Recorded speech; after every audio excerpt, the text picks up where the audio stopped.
Bryan. Hi, Bryan. This is Nika. How are you? Good. Good morning-ish. Early afternoon. Yeah, well, I guess it's not quite afternoon for you, but I'm a little into the afternoon here. Where are you at? I'm in Idaho. I'm waving. Can you see me? What's that? I said I'm waving at you. Can you see me? Oh, yeah, just down the street. Yeah, right. You know what's sad is that it was probably about 7 years ago, but it finally occurred to me that Ore-Ida company is because it's Oregon and Idaho potatoes. I'm like, Ore-Ida, I get it. It's not the cleverest title. I mean, it makes sense, but... I just thought that's just what they're called. I don't know what that is, but then probably about the 15th time I crossed over from Oregon to Idaho, I'm like, oh, right. Got it. All right. I'm not the fastest ship in the fleet. Well, I was listening to an interview earlier of you talking about the, what do you call him, Chompy's skull, and how you were like, why is there only one red dot in one of the eyes? Oh, God, why did I even admit to that? That was definitely an error. But whatever. I was like, oh, it's too late now. Yeah, already got too far in. Oh, my goodness. Yeah, I could tell you were, like, hesitant about it. Like, gosh, I shouldn't tell the story. But you know what? I already said I'm going to tell a story, so here we go. I'm all in. You know, it's not like it's blowing minds. Like, Bryan's kind of a dimwit. I'm like, there you go. We all have our moments. We all have our moments. Yours is just more public. And whose fault is that? Well, that's true. Hey, that's okay. Makes you more human. I could be one of those quiet and mysterious types. Right. I don't know if you would buy that either. Well, they're definitely more difficult to interview when they're quiet and mysterious because they get one-word answers and then it's like pulling teeth. Yeah, no one wants to read an interview where the answers are all ellipses. Yep. Cool. Nice. Exactly. Thank you. Yeah. Have you been doing a lot of interviews today? The first one for the day. Okay, cool. Do you have one right after this? No. Okay. Oh my God, it was what a debacle this morning. It was just full on fire drill. I hadn't had enough coffee, and it was just like, where's the Zoom link? And I'm like, oh, fuck. And somehow I waded in. It really wasn't even my problem. But anyway, I was just kind of, Red Fang has a mantra or a motto. It's, when in doubt, freak out. And that was this morning. Well, I have anxiety, so I think I can probably fit well with that mantra just in general. Yeah, I think it's a terrible philosophy. But I think we say it so that we don't freak out. Right. But I don't think it's working. I think it just actually makes us freak out. So do you do some of your interviews through Zoom then? Because I know that it seems like every person I go through does things differently. And when I go through Monica, it's always a phone call, which trips me out because I feel like I'm impeding on someone's privacy, even though I know that it's booked. But no. I mean, I it's like I don't have to worry about washing my wig when I'm on the phone. I prefer it.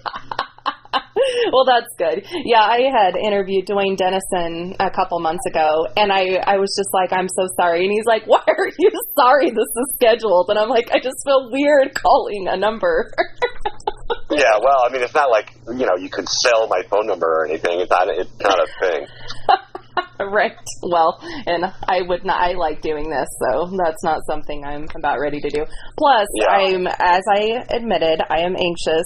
I'm also a therapist, so keeping people's secrets is really important to me. So, what kind of therapist? A mental health therapist, which is funny since I have anxiety, but that's one of the reasons why I went into it. I would imagine that, super well-adjusted people don't decide to work on problems. I mean, I doubt it's possible.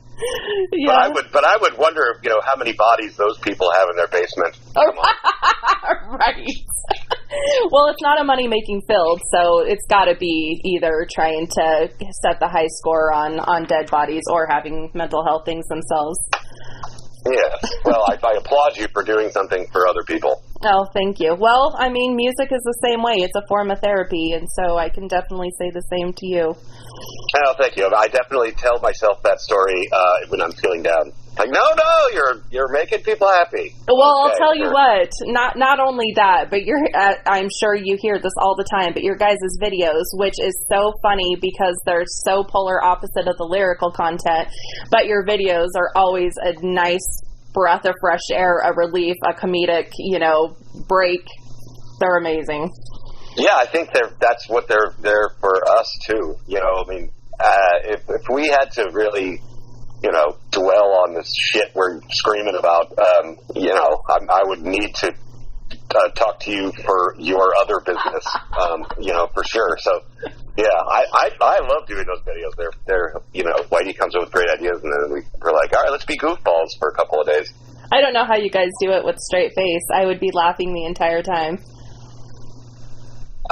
Yeah, I don't know. I think that's about the extent of my acting is flat face. Well, yeah, I just thought it was so funny because once I started digging more into lyrical content, I just thought, oh my gosh, these are not lighthearted lyrics, so how funny that they're able to turn something, fairly serious into comedy, and that's, just the beauty of balance, right? Yeah, I think so. I mean, I was recently asked, it's like, do you think, you know what? God damn, I'm so sorry. I'm going to answer this and get rid of them, but, no, I'm not. They hung up. I get so many robocalls, but now it's interview time, so I'm like, God damn it. Is that whatever, Holiday Inn and Suites, or is that somebody I need to talk to? Right, yeah, well, don't feel bad answering if you need to answer. Well, they hung up on me, so great. Okay, forget it. And that's been happening lately. I'm getting these robocalls, and then I'm like, hello, and they hang up on me. I'm like, I'm supposed to hang up on you. Don't take that pleasure from me. Exactly. Oh, my goodness. What did I do wrong? I answered my phone. Well, I thought I won a free stay at the Holiday Inn and Suite. I want to talk to a live person. Right. Call them back. Exactly. I have done that before. And then there these fake numbers, and it's like, it's not even a place. Right. Oh, weird. Weird. Yeah. So speaking of lyrical content, I started this interview very untraditional, but I'm just going to go with it. But speaking of lyrical content, I'm a little bit surprised that Why was written pre-pandemic, because it fits with now times very well. Well, it's about, I mean, I did not write those lyrics, but it's about drug addiction, and despair. So, Yay! Still good hit of the summer. Something so many of us can relate to. Yeah. I actually picture, I don't know why, just because it starts off slower, I guess, I picture driving in the rain, and I feel like that would be like a really good, Sunday drive through a rainstorm, probably because it has the word storm in it, but and it's just kind of slower, so that's kind of what I picture when I hear that song. Oh, I like it. We have a video coming out in like 2 weeks for that song, and honestly, there may be a rainstorm in there. I don't know. The video does not feature. Well, we have very brief cameo in it, but we're not the subject of the video, so. There are some, I really don't know what's happening in the video necessarily. But I'm looking forward to it. What I have seen, I did the lights one day, and, I've been just sort of helping out. We had to get a carousel from someone's, like an old decrepit carousel from someone's front yard, and I helped do that. So I'm kind of, a lackey on this one, but what I have seen, I'm like, oh man, this video is going to be crazy. I wonder what's going to happen. Oh, so interesting. I'm optimistic. Okay. I was going to ask you what the next single was going to be, and you just answered that. So that's cool. I think that'll be a good next single, because the first two that you guys have released are fairly similar. I don't know. This album is very, very much more dark and sinister than I think your previous albums, which I'm really digging. I mean, I like all of them, but I really dig the direction for this one. assuming that it just kind of came naturally and wasn't necessarily planned, especially since it was before the world kind of went to shit. Right. Well, there's one thing you can be sure of is that we don't plan things. I mean, not artistically anyway. We just do it. So yeah. I mean, I agree that I was doing a blurb for our press release, and I referred to the record as dark, and everyone universally said, "Scrub the dark comment." It's like, what are people going to be like? It's not cheerful enough, I'm not going to buy that record? I mean, get out of here. So, anyway, I was like, fine, scrub the dark comments. But, yeah, anyway, between you and me and whoever reads this, yeah, I think it's a dark record. Yeah, and I'm surprised that they told you to do that. I don't think there's anything wrong with that, especially this day and age. I mean, there's kind of a comfort there, but yeah, but it's also, like, it's really raw. But, yeah, I just kept thinking, like, at the very beginning, it's so sinister, and you're just kind of like, oh, this is interesting, because this is such a sinister beginning. But then it sticks to that theme throughout, and I was surprised. But I've listened to it, I don't even know how many times, and I really, really enjoy it. Well, thank you very much. We aim to please ourselves first off, but if someone else is also pleased, that's great. Are you nervous because it is a little off center from what? I mean, I know again, every album is different, but are you a little bit nervous about how Red Fang fans are going to take to it? No, honestly, good. I'm not, because our fans. I mean, if they've stuck with us this far, yeah, they're gonna stick with us. For sure. It's not like we're doing some kind of barbershop quartet thing. It's definitely on the continuum of Red Fang records. Yeah, just a little doomier, which you have done in the past, but I think it's just more all the way through. Like Dr. Owl, I felt like that was a really doomy. I mean, it's a journey all in itself, the song, but I thought it was very much more the doom side of the metal scene. Oh, cool! Yeah, that song. I like that song a lot, and I like it a lot more. We worked on it for a pretty long period of time and did some really odd things with it. And I was like, I don't know, this is a weird project we're doing here. But once it sort of made sense listening to it, without having to play guitar or worry about what note comes next, I think it works great. And I really enjoy the ending. Mm-hmm. We're working it up now for to perform live, and because there's the bass is doing something pretty independent rhythmically from the guitar part, so it sort of has this push and pull kind of thing happening. Mm-hmm. And just working it up for a live situation, like, well, how do we do that? Do we replicate it exactly? And what we landed on was, no, we're just gonna kind of get there and just do what we feel is natural until we think we're done, and then we'll end the song. So I look forward to that as a I mean, we're not like a jazz band or something, but an improvised element in the set, which I've been in bands where we did that a lot more, and I miss it, and I think it's great for your your creative bone. Yeah, definitely. I'm excited to see it live. Sounds like, it's gonna. Well, I mean, you have a lot of different soundscapes throughout the album, anyway. So I'm sure some of this is going to be sounding different live. Speaking of live, I just gotta hurry and tell you, I've seen you guys a few times, but one time in particular, you guys are supposed to be playing at the Knitting Factory, but the Knitting Factory had that fire, so you ended up having to end up playing at the Olympia. Do you remember that show by any chance? The Olympia in Boise. In Boise? Mm-hmm. God, this is awful. I honestly don't remember. I mean, I feel like we played the Neurolux just we play the Neurolux a lot, so that's kind of what I associate with Boise. But who were the other bands?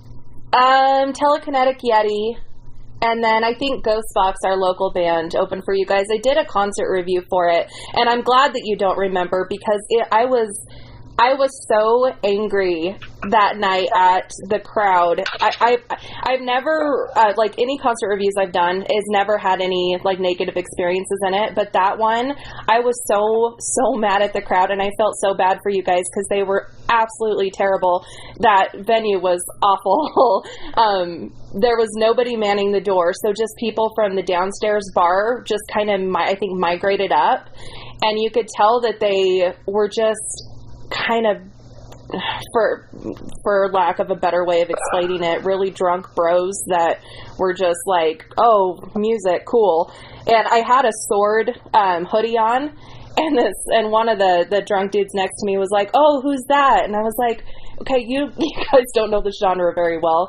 And you could just tell that they were just drunk assholes. And they were like messing with your guys' gear while you guys were on stage. A fight busted out. You guys had to stop playing and basically bite us. Oh, I do remember that, yeah. Because no one was there to stop it, and so you guys were like, he's so cool about it. So awesome, laid back, funny, and cool about it. I am not an angry person, and I was like, this is absolutely horrific how you guys are being treated. Like, yeah, just like touching your guys' guitars while you were playing, and I was mortified. So I'm glad that you don't remember. I mean, I do remember that. I remember the fight because that doesn't happen very often. I mean, I could probably count on one hand the time where, you know, an honest-to-goodness, you know, slugfest started at a show. And, yeah, we're not like Fugazi where it's like, well, you guys let the ladies in the pit or we're not going to play. You know, I mean, I let things happen pretty much, you know, it's like everyone's hopped up and they do it their own way. But if there's actual violence happening, I'm not going to be a part of that, you know. Yeah, you guys handled it really, really well. And, I mean, let's be honest, there's, when it comes to stoner rock, doom metal crew, it's mostly very good-natured, good-hearted people, so I'm not surprised that you don't see fights like that very much. It definitely wasn't the Red Fang crowd that was up there and starting it, and it was just terrible all around, so I am glad. Well, I tell you, I mean, I am proud of our fan base because, you know, there's a, you know, I'm playing venues where it's like, well, you know, it's gonna, if there's like a fight or whatever, I'm like, yeah, it's gonna happen. Yeah. Our people are so laid back. They're, you know, I mean, if anything, it'll be like, I'm gonna buy you a beer. No, I'm gonna buy you a beer. Right. I mean, that's the kind of fight that happens at a Red Fang show. Right. The gentleman's fight. That's right. The Canadian fight. Yeah. So you guys have been going for, gosh, it's been, what, 16 years now? 16 years now. That is correct, yeah. Have you had any full circle moments from when you started, you know?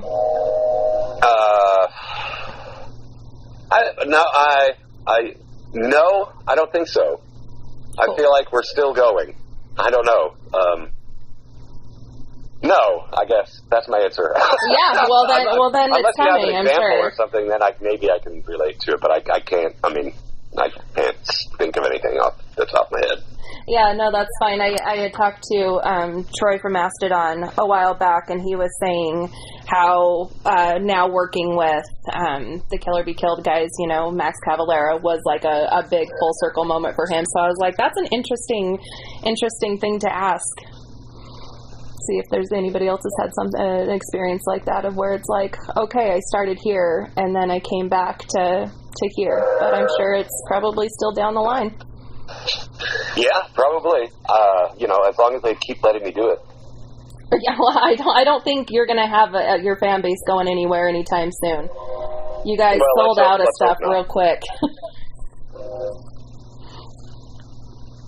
With your pre-orders, it seems like it sold out really quick. Oh yeah, it seems like it's doing well. I think that you know, there was some anxiety about, you know, putting a record out without, you know, immediately, you know, getting on the road and touring really hard to support it. You know, the record was initially slated to be released in May of last year, and we put it off because we had to cancel all touring, and we're like, it's a death sentence to put out a record without a tour schedule. I'm like, okay, and so here we, you know, fast forward over a year later, and we're like, now we're putting the record out. No tour schedule. Yeah. Well, I mean that's it. We will be touring the U.S. in October, so I mean there will be a tour, but it's not hot on the heels of the release. So, but but I think it makes sense because I think people are, we're turning the corner with all this craziness, and I think people are hungry for music. We were talking with Rennie at Relapse, and he was saying that they're having a really good year record sales. I think a lot of people that had, their expendable income was going into, going out and painting the town. Well, you couldn't do that anymore, so I think people are part of, nesting and making their home experience better is collecting music again. So yes. I think we're part of that wave, and that's a really good thing for us. We've been in hibernation for so long. It's it's like kicking the rust off and like, do we still matter? What's happening? And it seems as though people, haven't forgotten. Yeah, no, definitely not. I mean, 5 years is, a lot of time, not necessarily when it comes to doing album to album, but yes, we're not Tool, but we're about halfway there. Right. Well, you have about as hardcore dedicated fans as Tool does, so you're halfway there, or you're more than halfway there when it comes to your band and your brand name. Yeah, we just need the same number of fans they do, and then we'll be all set. That's the goal, right? Well, I don't moving know. forward. I want people who really are into it, not just not. I mean, I'm happy anybody wants to experience music with us, but I like that the lion's share of our fans are hardcore fans who can grill me about unreleased B-sides or something. Or C-sides. That's cool because it means that they're that they're sharing the ride, and they're in whatever this is with us. Right. Yeah. No, I do. Going back to talking about the record sales, I think a lot of music is, as I said before, very therapeutic. It's the cheaper form of therapy, and I do think a lot of people need music right now. So I'm glad that you guys are releasing it, even though you guys can't piggyback right off of it.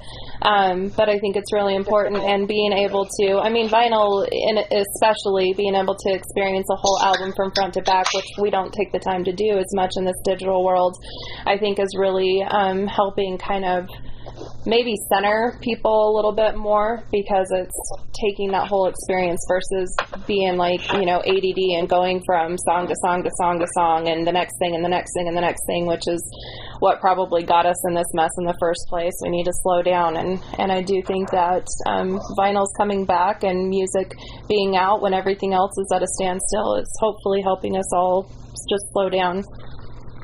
I think that's a good point. When I'm thinking about playing music on, whatever format, it's like, oh, wait, that song. And, I'll catch myself wanting to, like, stop 3/4 of the way through a song and start another song. I'm like, you're not going to do that. At the very least, you're going to listen to this whole fucking song, but that we have sort of been trained by the, the internet to be these crazy, ADD, content, half-chewed content people, and so, the long format record is cool because you get in there and it's a little world that you inhabit for 40 some minutes, and that it's not like watching Gandhi or something. I mean, you've got time, people. Right. Stop and smell the red Fang metaphorical roses. Or whatever the smell might be. Well, that's one good thing about staying home during listening to music is you don't have all the smells. That's exactly right. So you guys are heading back out in October? Yes, we haven't settled on support yet, but it's going to be a headlining tour, and it's going to be full U.S. And I can't wait, man. It's been so long. Yeah, it's definitely time. I'm looking forward to live shows again. Me too. Yeah, I'm sure. I mean, it's your guys' livelihood. What have you been doing with your downtime? I mean, since this album was done pre-COVID, you pretty much have had downtime. What have you been doing with keeping yourself sane throughout it? I buckled down and I learned the rudiments of home recording and have been doing projects with people from other towns and stuff, and just sharing projects, and that's been really fun and very creatively liberating. I'm not complaining about being in Red Fang, but we sort of have a system, and there's we check and checks and balances with each other as far as like, well, I don't know if that works or that's too long or that doesn't belong or that kind of thing. Where some of these other projects are like, no, I'm putting in whale sounds and that's that, and I can and I do, and it's great. Going full Gojira. Yeah. Man. No, I think that's great. And yeah, bands are like a marriage. There is, of course, a lot of middle ground that you all have to come to. So I'm sure it is nice to be able to have some creative freedom outside of that doesn't necessarily have to fit in with the relationship. Yeah, and I really do think it's helping me explore ideas that maybe were just crawling around in the back of my brain, and actually recording them and making them a reality is going to help me bring new ideas to the band for our next record. Oh yeah, so for sure. So I'd like to think that this old dog's got some new tricks. Oh, definitely. Yeah, definitely. So do you watch any like TV shows, movies, or do you read any books that you've been stuck on lately? I wish I read more. I have the hardest time starting a book. It's just, no matter how good the book is, just getting into it is so hard for me that I'm a real start-stop kind of person. But once I, break that threshold, I love it. It's one of my favorite things to be engrossed in a good book. Do you have a favorite? A favorite book? No, I guess not really. Let's see, the things that I've read, we have little free libraries, in our neighborhood, so I've just sort of been shopping locally, but I got on a Stephen King jag. I read The Outsider, and that was a really fun read. That was a good one. Yeah, it was cool. And then, Dr. Sleep, I read that. That was my favorite of his. Yeah, it was really cool, and to revisit the Overlook and everything after all these years, I was like, yeah, still terrifying. Yeah, I love that one. I had never read The Shining. I had seen the movie a million times because I grew up on Stephen King movies, and so I decided to read The Shining before Dr. Sleep because I had heard it was different, and I was so glad I did. It's a drastically different ending. Well, not drastic, but no, it's pretty drastic. Not everybody lives in the so. Yeah, I thought Dr. Sleep, first of all, did a really good job of continuing on The Shining, but I felt like the movie adaptation, which normally I love to read, so I really struggle with movies that, come from books, but I felt like they did a really good job of mixing both the book and the Shining book with the Shining movie to where it kind of appeased everybody. Yeah, definitely. Just some of those. I don't know if it was. I guess it was probably some of the same footage. The blood coming out of the elevator, that kind of thing. Yeah, it was exciting. It was like visiting an old friend. Yeah, I agree. So Stephen King, I'm reading the Dark Tower series for the first time right now. Oh Lord, I think I read. I don't know if I read the whole. I'm sure I did actually, because when I was a teenager, I think I read like Carrie or something when I was 14, and then I was just like, yeah, well, I'm just reading everything that he wrote. So I think I did pretty much every Stephen King book that I could get my hands on, and then I read pretty much every Kurt Vonnegut book I could get my hands on. Oh, nice. Yeah. But yeah, that Dark Tower series, it's like 8,000 pages, right? Yeah, I want to say 8 books. I might be wrong with that, but they're not small books. The Gunslinger, I've tried to read 3 different times, finally got through it. That was like painstakingly slow. But this next one so far has been a lot better, a lot more picked up. The Gunslinger, I was like, I can only read about someone walking through the desert for so long. Yeah, exactly. I read John and I read the Game of Thrones books. I ran into a guy he was a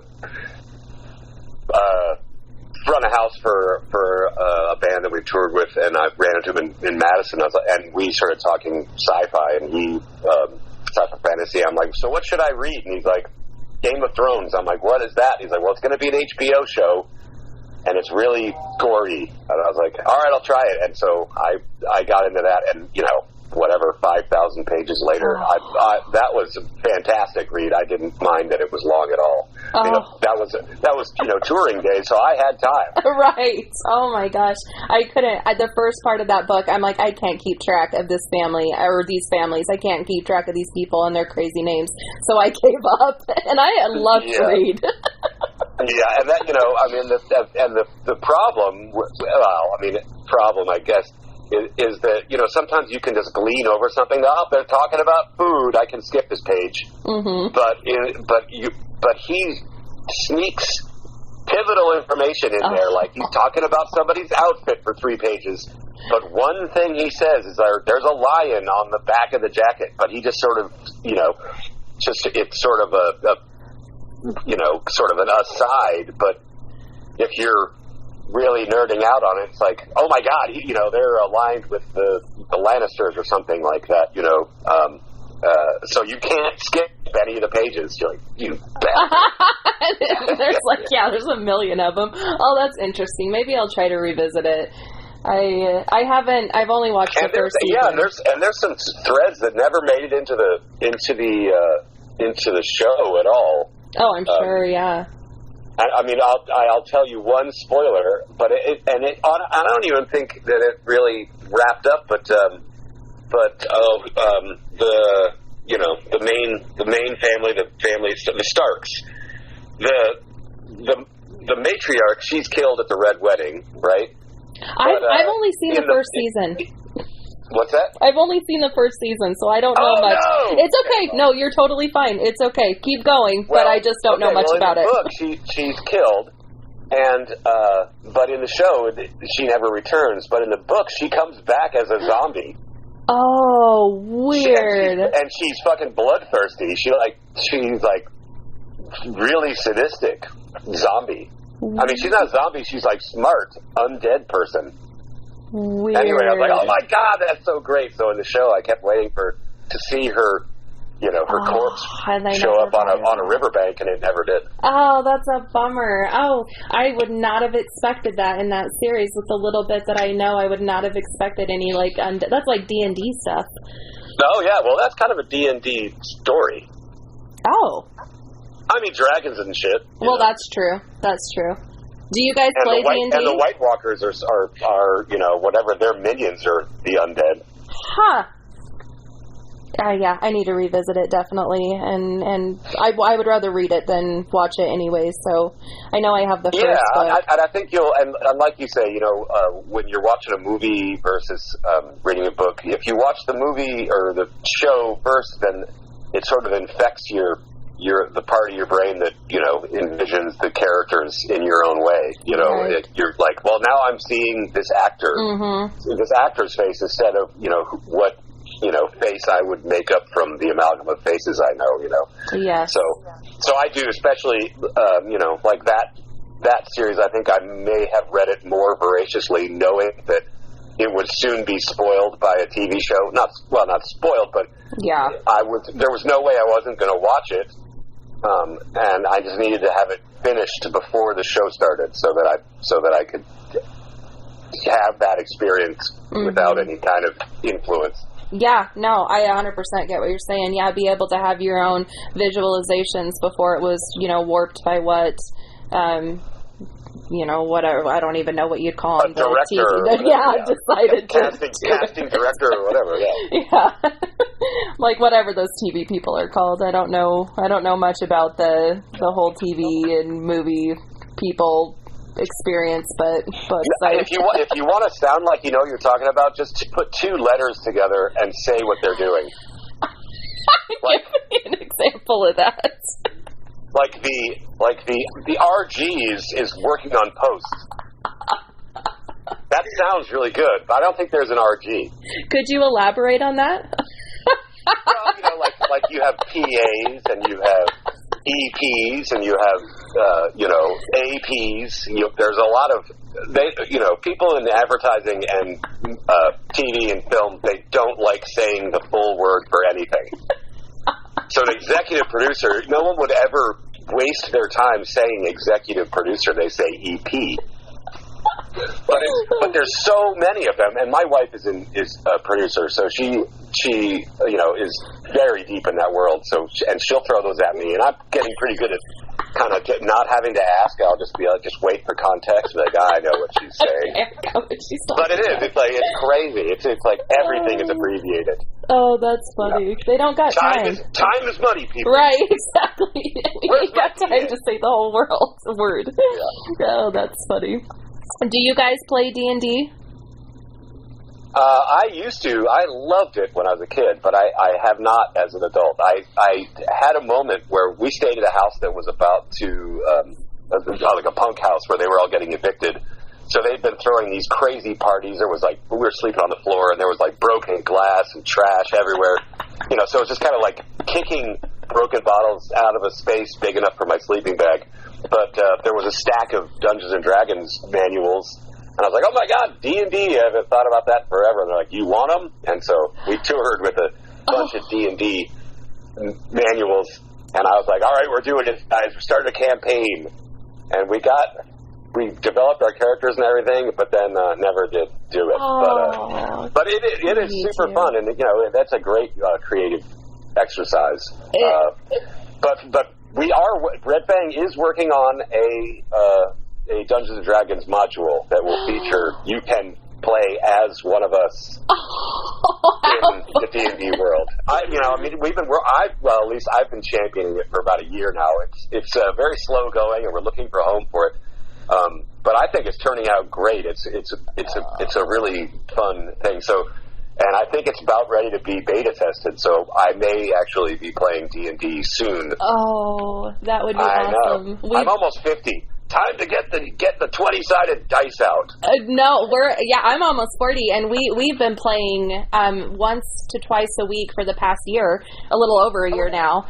That's great. It's so much fun. So yeah, we'll be your guinea pigs because we are pretty hardcore into it. Have paint our own minis, and our buddy just got a 3D printer and is now 3D printing all of our characters and all the things that we're fighting. And we got a TV screen that we got hooked up to a computer screen that we get a on the TV visual of the squares in the land and stuff of where we're fighting. We put D&D music on in the background depending on what part of the campaign we're on. What's a typical D&D treasure dungeon crawling song?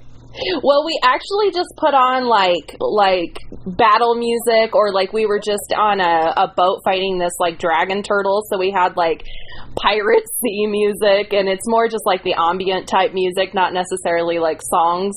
I keep wanting to put a playlist together because I think it would be really fun to put actual song playlists, but it's more just the background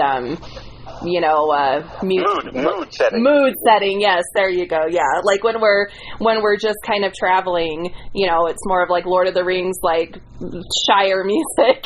You guys are really doing it right. That is fantastic. It makes it really fun, and it's a nice escape. The world is so crazy. It's crazy even before all this, but it's just been so stressful with all the political garbage that was going on last year and the previous years before that, and just all the stress that has been coming with everything that's been going on. It's nice to be able to be someone else in a different world and have a different form of stress.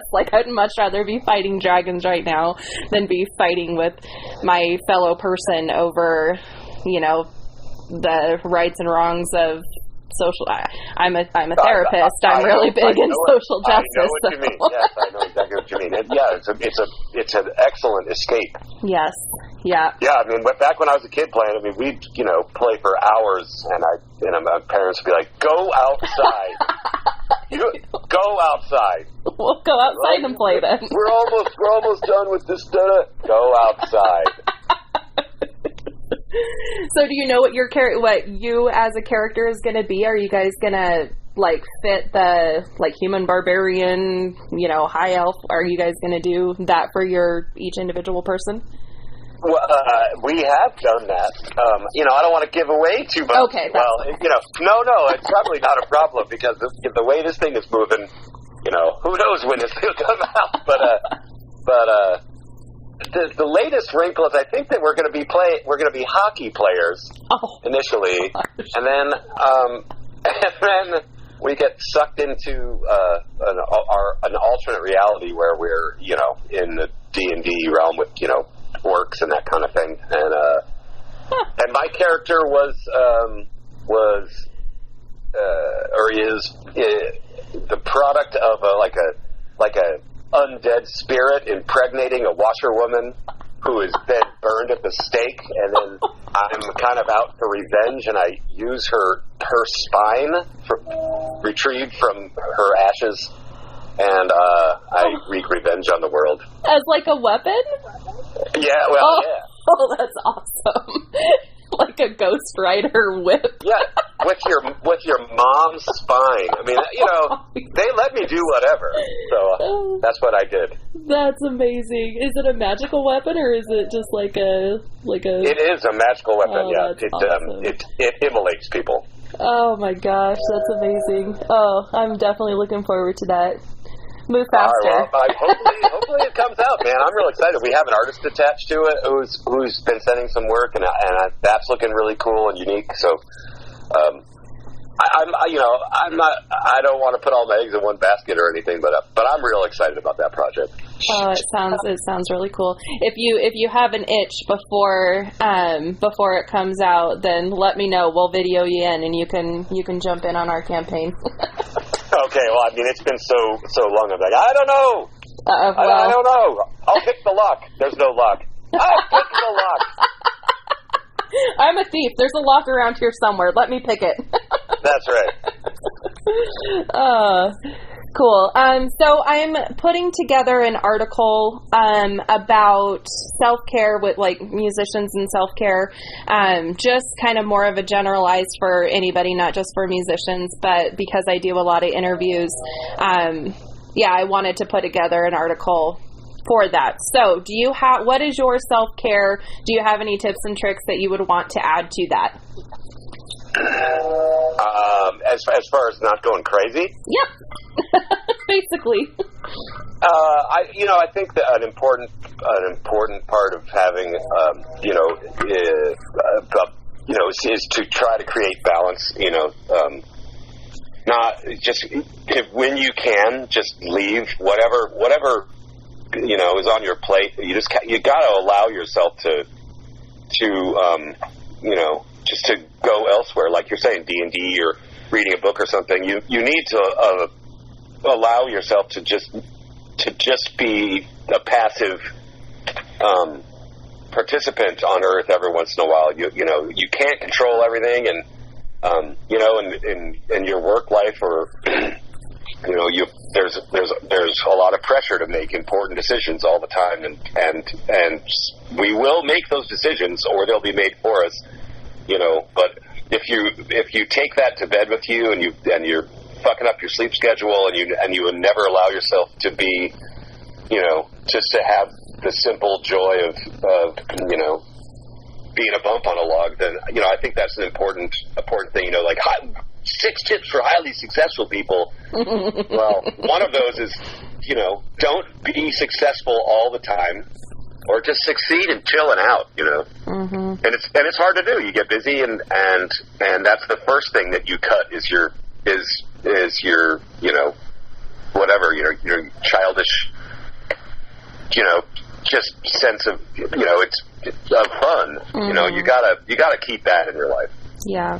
Yeah. No. That's not mind blowing, but it's true. No, it's good. I think it's good to have those reminders because, it's easy, like you said, to get caught up in the everyday stress of all the things that, you have to get done, the next thing. And it's sometimes we just need a reminder of what, we can be doing or what we should be doing to find that balance. So I think that's a good reminder. Yeah. I mean, we're on this earth, I think, to bring each other happiness, and I think when with careers and stuff like that, you sort of forget that it's fun to be a human being. Mm-hmm.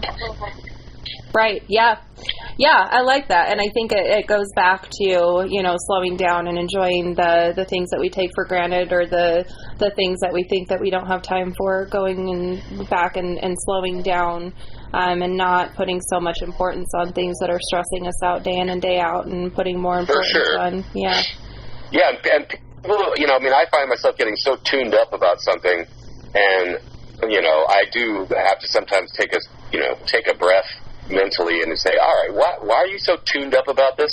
And is this really going to affect, how much is this really going to affect you, say, a month from now? Mm-hmm. You're all tweaking out about some perceived slight or some kind of really whatever it is. It's like, well, you're stewing on something, and you're really, you're tuned up over it, and it's like, but really, what is it in the grand scheme of things?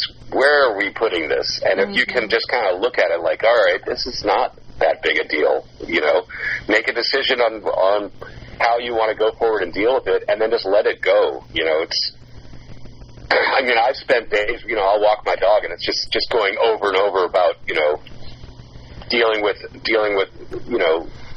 some kind of bureaucracy, and just like, fuck them, and da-da-da, I'm like, what am I doing? Mm-hmm. This is not helping anybody. Right. This is not a relaxing walk to walk my dog. No.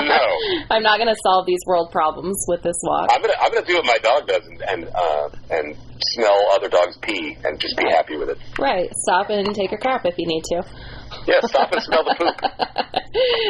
No, I think that's good. It's that's one of the things that I really enjoy about going for walks is I kind of try to mindfully force myself to just enjoy, the fresh air and the sun and the different bright colors that we take for granted and all that kind of stuff. And it helps me kind of, like you said, balance, because it's so easy to get caught up in that cycling of negative thoughts, especially, again, with the way everything has been going lately. And it's not helpful. It's not beneficial for yourself. It's not beneficial for the people around you. And just need to take a deep breath, take a step back, and know that we're a tiny, tiny, tiny piece of this entire, universes, and it just kind of takes the pressure off of these daily stressors. Yeah, absolutely. Yeah. So I know I'm taking up a lot of your time, so I'll wrap up. A Ponzi scheme was initially my favorite. It transitioned into Unreal Estate, Days Collide, and Why. There's so many great songs on this that every time I listen to it, I think I get a favorite one. But Ponzi Scheme, I feel like, is such an interesting soundscape in the midst of it all, and it's like almost right smack dab in the middle of it. Did you guys put these songs in a particular order and have that in that position for a reason, or is that just kind of how it worked out? Well, we definitely do think a lot about sequencing, because, like you were saying, it's a lot of YouTube stuff. You're going to listen to the singles, and they're going to be standalone things. But I still am very much a believer in an LP being an experience from start to finish. So yeah, we thought a lot about flow. There's a lot of factors like, well, is that a lot of me yelling? Maybe they want to hear Aaron do some yelling, that kind of thing. But not to be so, but we also don't want it to be super jarring where you go from, like 180s from one genre to the next. We want it to be, an experience from start to finish that at least makes sense to us, and hopefully it makes sense to other people. Yeah, no, I think it flows really well. I think it's done really well. And, you have is it interop mod? Am I saying that right? Yes. Yeah. Yeah, that just kind of transitions the two really well. And, I think it flows really well. Very well. Oh, thank you. Yeah, I think that I'm real happy with some of the segues between songs where, like, the opening track, how the sort of creepy noise blends into the drum intro of the next song, and so they sort of are, they're sort of one song in a way. And I like that the record does more of that than we have done in the past, and that's cool. I don't think it's necessary to listen to it front to back, but if you do, I think it really adds to the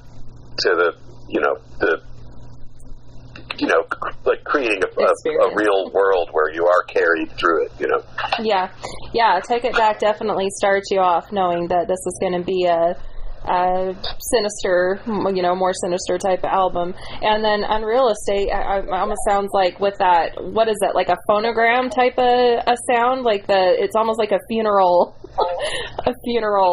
sound in the beginning of it.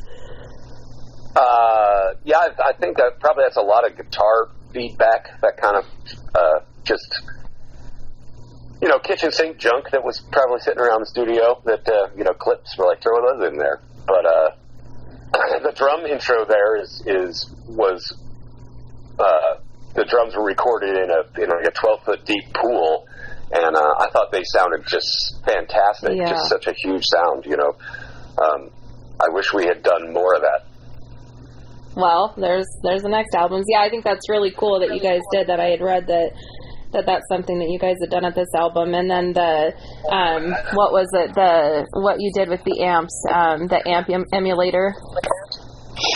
Right. Well, that was more just for our comfort level in recording. But those emulators are just crazy accurate. It's ridiculous. But we did reamp we basically got a dry signal from all of our tracking, and then once we got into past the recording stage, we just fed those back through our amps in the studio in real time. So our amps did play those riffs. That's not an emulator. It's just us playing guitar through something else, but then reamp. So and so ultimately, it's us doing our stuff through our amps. Right. I've seen those before. There's a guy here in Boise that has my husband plays in a local metal band, and when they recorded, he had an amp emulator, and so I've seen how they work, and they're pretty cool. Yeah, I was real pessimistic. I'm like, this stupid robot can't make my amps.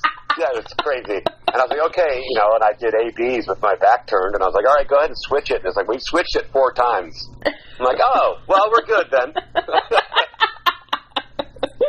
Oh, too funny. I can't think of what that song is called. The funeral, like the funeral parade song. I can't think of what that song's called. That Funeral Coach? No, not one of your guys' songs. It's the soundscape before, or like right at the beginning of Unreal Estate. There's a song, and it must be in a Ray maybe it's on Something Wicked This Way Comes, because I feel like I'm like picturing Ray Bradbury, like I'm having these premonitions, but no, not really. But I can't remember. It's like called gosh dang it, I can't remember what it's called. But anyways, it reminded me. You're gonna think of it as soon as we hang up. Probably. Well, you have my phone number, so you can just text it to me. That funeral song. You'll be like, who is this and what are you talking about? Exactly. Block this number. Right. That was weird. I don't know. It sounds like you guys have had some pretty weird experiences with people on the road, so I feel like I'm probably the lesser of the weird ones. Oh, yeah. You're not even scratching the surface.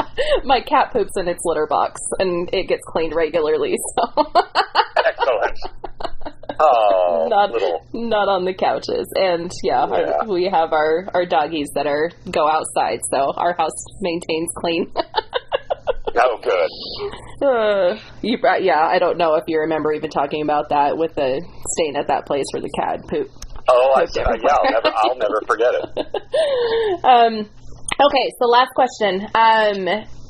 With everything shutting down this past year, and you guys obviously, I mean, this is your livelihood. This is something that has hurt musicians really, really, really badly this past year with not being able to tour, because that's where you guys mostly get your income. What is the best way to put money in your guys' pocket? I know buying the album, obviously, but what is, like, specifically, is there something that you guys get more revenue from? I think soft goods are usually have a higher profit margin. I mean, I hate to, I hate to monetize it, but it's true. But that's mostly on the road. Like our cut of t-shirts and, koozies, that kind of thing. Our cut is way higher because that's just us. Mm-hmm. We cut out the middleman. That's just us making shirts and you buying the shirts. There's no label. There's, so if you want to support the band, you come see us. That's really more than I can ask. But if you do want to put money in our pockets, then buy a T-shirt. Get a T-shirt for your baby. Do something like that. Okay, so go on to your guys' website. I mean, obviously outside of the going to the shows and buying merch specifically there, but go on to your guys' website, and it's mostly the T-shirts and those type of things. Versus the shirts that are on indie merch are predominantly our designs. Okay.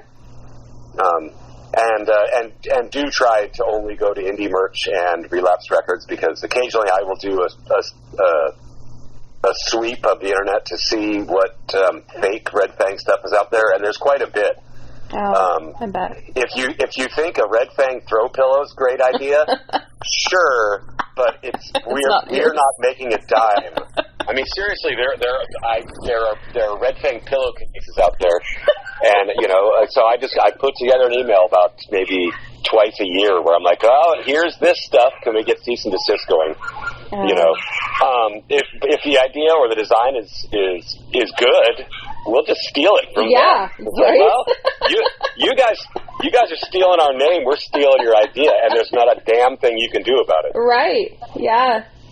Yeah. So we have done that with one or two bootlegs where we're like, oh, I do like that color scheme. Let's make those. Let's send a cease and desist to them. They're not going to be able to make them anymore, and we will. Well, it's only fair. I mean, absolutely. It's not like they're going to be writing us a check. Right.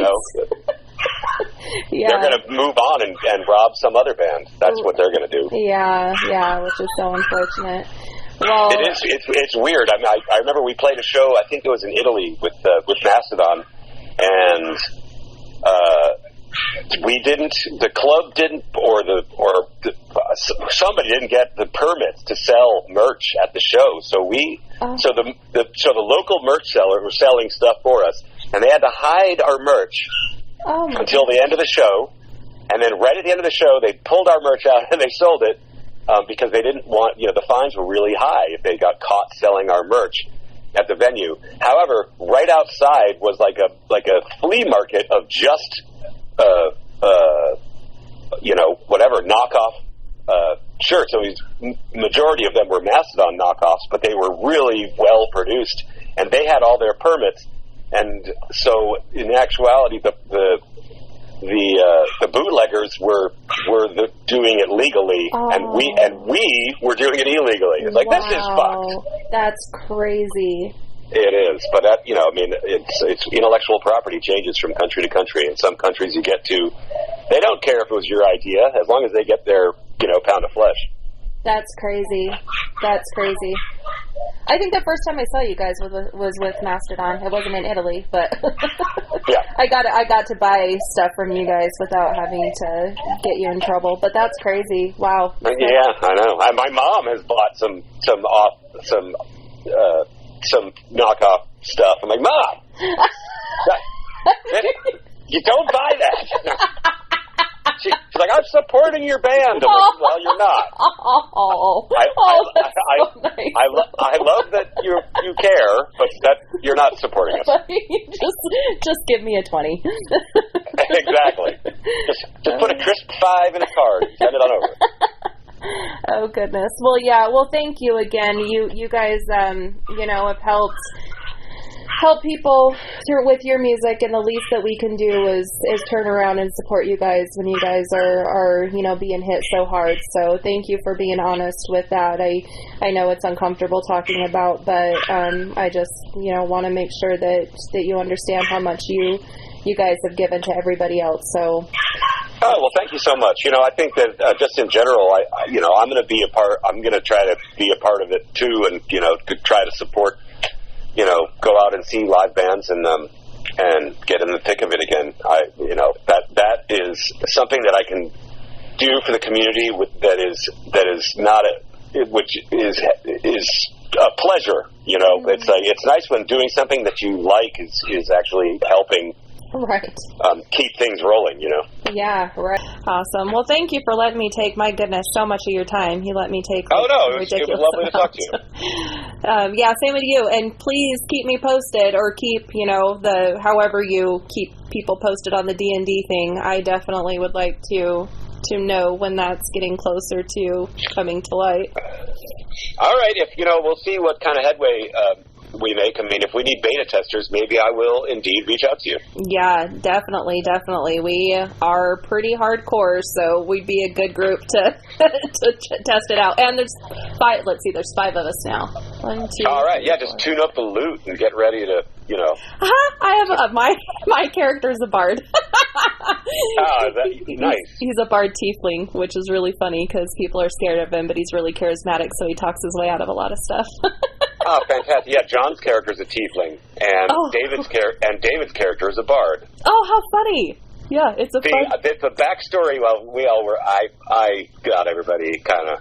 I forced them to do this with me, but David's character is a bard, and he grew to some fame as a young bard by writing songs. Basically lambasting local personages. Well, he wrote a roast of a warlock that had been sort of just fucking with the local townspeople. Anyway, the song got really popular, but the warlock found out about it and cursed him so that he has a terrible voice. So he's been trying to get rid of the curse for his whole life. But in the meantime, if there's like a crowd of, monsters attacking, if he starts singing, they have to roll a savings throw, otherwise they run in terror because he sings so terribly. That's amazing. Oh, that would be a fun character to play.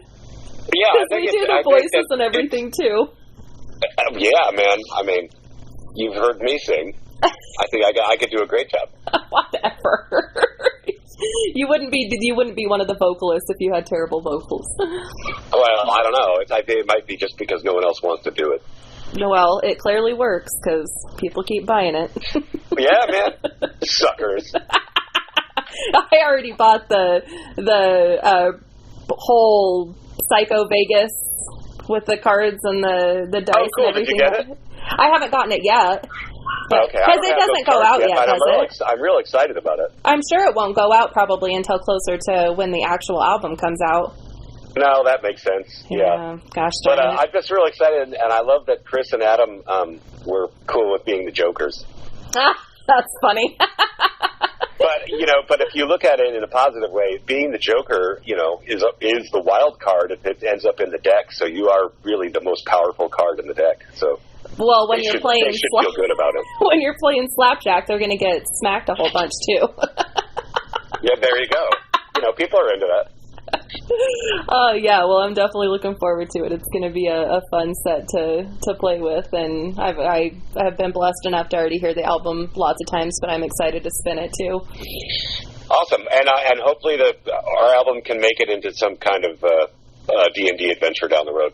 Yes, yeah. I need to start working on a playlist. I know I got Unleash the Archers is part of it, and probably the swords. Awesome. Well, thank you so much, Bryan. I appreciate, again, you letting me take all this time.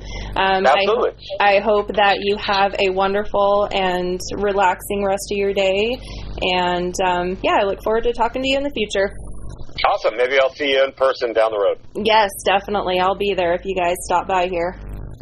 Awesome. All right. Take it easy. You too. Thanks. Bye.